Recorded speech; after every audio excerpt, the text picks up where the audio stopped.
Good morning, parents. Welcome to Monday Morning's Facebook Live. I'm Valerie Abrahamian with Advocates for Angels. And this morning's Facebook Live is how can parents move from emotions to advocacy during a national pandemic? Our emotions can get the best of us, but if you want to learn how to advocate successfully, I can teach you the tools you need. So the reason I chose that topic this morning, parents, is because right now our emotions are sky high. Everybody's emotions are, right? We're a couple days away from uh, our voting for president, and everybody's emotions are high about that. Our emotions are out of this universe about the coronavirus and the a threat that causes towards us. And then our emotions are so high about our children and getting the education that they need right now. We're still in California. In the home, we are still pretty much in lockdown. I mean, we really can't do much. We can maybe, take food out, and most cities are not up and running. In California, I know it's much different across the nation, but emotions to advocacy is where we need to go when we're dealing with our local school district in advocating to get the services that our child needs to thrive right now, whatever situation you're in, whether you're in the home and you have a full virtual or remote schooling model, whether you're getting the hybrid and it's partly at school in the brick and mortar school building and partly at home through a virtual model, or you're transitioning back into the school setting, because across the nation it's all different everywhere, every state, every district is different. So our emotions need to be in check, and we need to have a healthy mindset right now in all of that's going on around us, especially for our kids, because our kids pick up on our emotions and pick up on our stress. They're very intuitive, and then they respond with stress and anxiety as well, which can cause them to escalate in their behaviors and can cause even more problems than to deal with, and which then again it's a vicious cycle because it makes us upset, and then it's a vicious cycle. So I want to talk about I think if you've been following me at all, you've heard me talk about my monthly parent membership, the Parent Brigade, the Informed Empowered Parent Brigade, which stands for IEP Parent Brigade.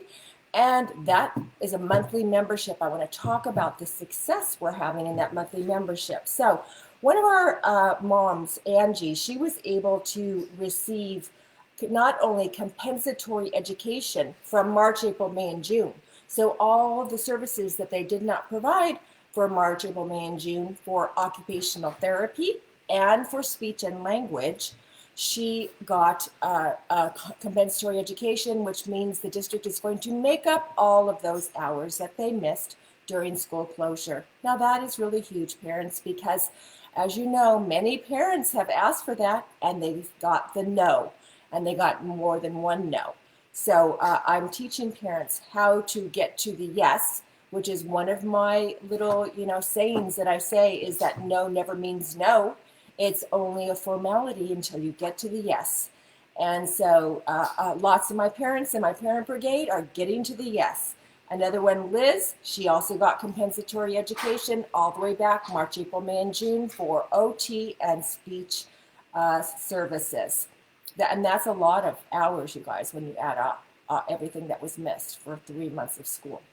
Also, Kate was another one. She got compensatory education March, April, May, and June for her occupational therapy and her speech hours for her son. And another one, Lindsay, she got compensatory education all the way back March, April, May, and June. Now, how are they doing this? Because I have a 7-step program that I teach parents how to advocate. And when you go through that 7-step program, so when you take that 7 steps and you implement it and you do it correctly, you are going to start winning the things that you need for your child in your IEP meetings. And so I don't want to go into all of the steps because it's extremely hard to explain the steps. I can't teach it to you on a very short Facebook Live, but I have talked about them over and over and over again over the past 6 months. About the 7 steps. It's preparing for your IEP meeting, writing parent agendas, writing follow-up letters, receiving prior written notices, writing and writing compliance complaints if necessary, holding informal dispute resolution meetings, and possibly working with your director on a settlement agreement. So those are basically the short form of what those steps entail. But those steps are easily learned when you have a coach coaching you, when you have an advocate coaching you. And I have the curriculum, I have the scripts, I have the templates, I have the logs. We meet twice a month so I can coach you. And then I also meet one-on-one once a month with the parents to actually help them to write their letters and answer specific questions regarding their child. So parents, it is possible to get your emotions in check when you feel powerful, when you feel empowered with the knowledge you need to know about your parent rights and about how to implement them when you go to your IEP meetings.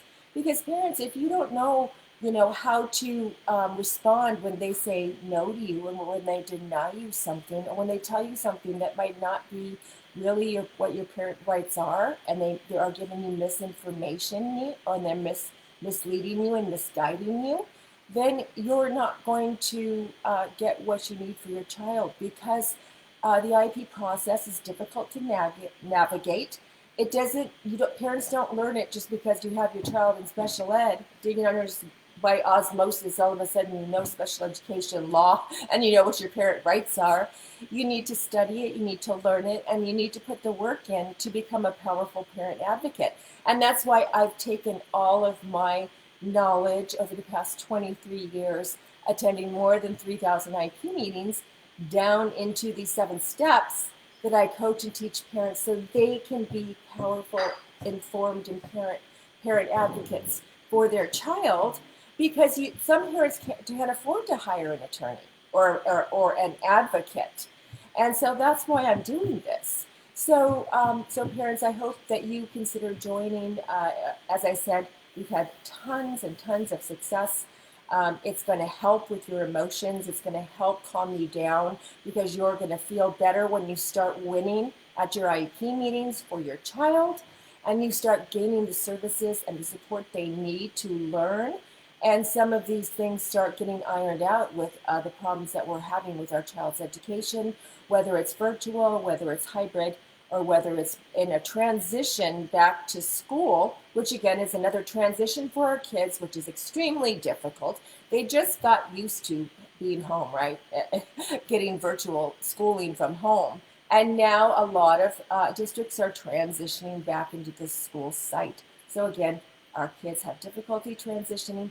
They're going to increase and escalate in their behaviors during that time, and then they're going to settle back down again. And so that's, again, an emotional trigger for our kids, and also causes stress for us and every time our children transition. So again, the first step that I teach parents in the Brigade, or in my Ultimate IEP course, which is an intensive course that I teach, Module 1, and the first step in the Parent Brigade is awakening to the reality of special education, and then how to be the coach of your IEP team, which is having a healthy mindset and being empowered to lead your IEP team. Because really, parents, you are the leader of your team. We're standing on IDEA, special education law. We have everything we need to be empowered and to win. But the problem is that parents don't know how to step into that power and utilize it. So that's my Facebook Live for this morning, parents. I hope you're all safe and well, and I will see you next Monday for my next Facebook Live. Take care, everyone.